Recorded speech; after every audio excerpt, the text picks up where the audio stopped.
Living 808. Now, today we have a very special guest with us. Not only is she a graduate of Hawaii Baptist Academy, but also a teacher and now curriculum coordinator for HBA's elementary campus.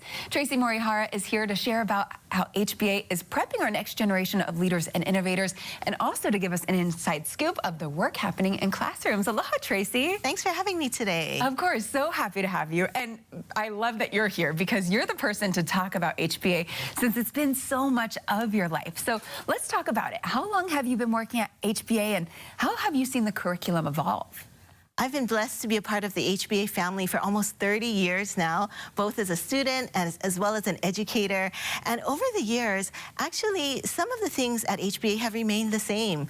Our focus on faith, our loving and dedicated teachers, and our commitment to academic excellence. But there are things that necessitate change, and some of the things that we see is our changing job market as well as our advancing technology. And because of that, we too need to make changes in our curriculum to ensure that the students have the skills they need for jobs of the future. Definitely, so true. Now, can you give us maybe some examples of projects to demonstrate how you guys are prepping students for tomorrow's big world? Sure. One of the fun things that we like to do is to bring faith and learning together to really give the students or equip the students to be change makers in their community.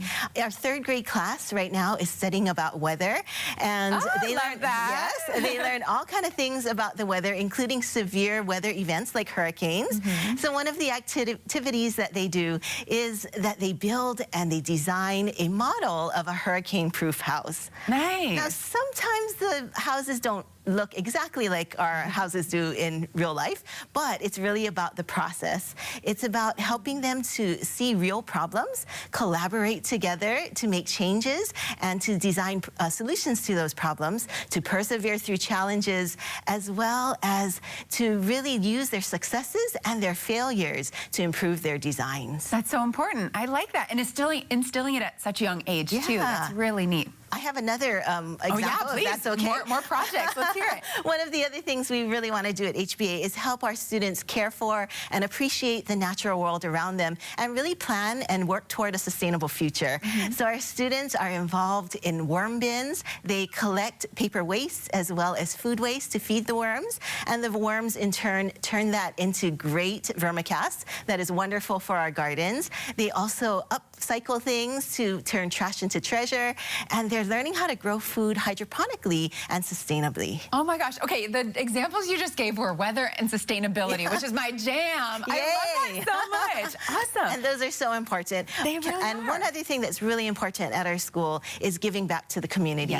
So one of our favorite projects of the year is called Neighborhood Day. And during Neighborhood Day, the kids go out into the community. They do things like sing to kupuna at Malulani Hale, have a parking lot dance party for our neighbors at the Rehab Pacific, as well as take some Thanksgiving cards and well wishes to our friends at Lanakila Pacific for their Meals on Wheels program. That is so beautiful. How cool is that? And especially teaching, kids to service and how to give back at a young age is so important too. I love that. Okay, so for those that are watching, if anyone wants tips, what tips would you give parents to really inspire and spark that curiosity and even innovation at home? Yeah, kids are naturally curious, and they love to ask questions. And one really simple way to help them to nurture that curiosity is to take them outside and explore the outdoors. And it doesn't have to be elaborate. It doesn't need to take a long time, but just going out to look at the shapes of the clouds or the ants moving along the ground, listening to the birds sing, all of those help inspire them to develop wonder and awe of the world around them.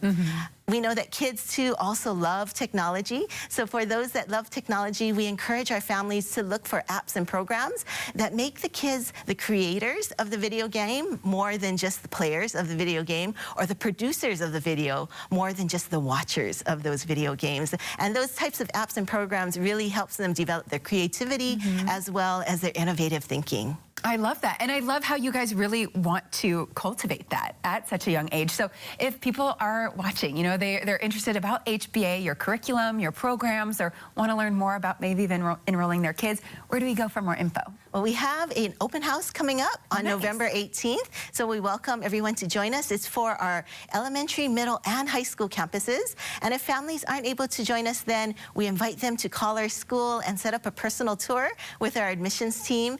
You can also check us out on the web at hba.net. Wonderful. And we'll have a link to your website on our website at kh12.com. But that's really great. It gives me hope for the future that we do have such great educators that are inspiring not only innovation in our keiki, but also creativity, which is so great. Awesome. Thank you for being here. Well, thank you for having me. Of course, anytime. And if you ever want a speaker, let me know. I'd love to talk to the kids about weather, sustainability. That'd be so fun. We would love that. Thank you for joining us. So much more when Living 808 returns. Stay with us.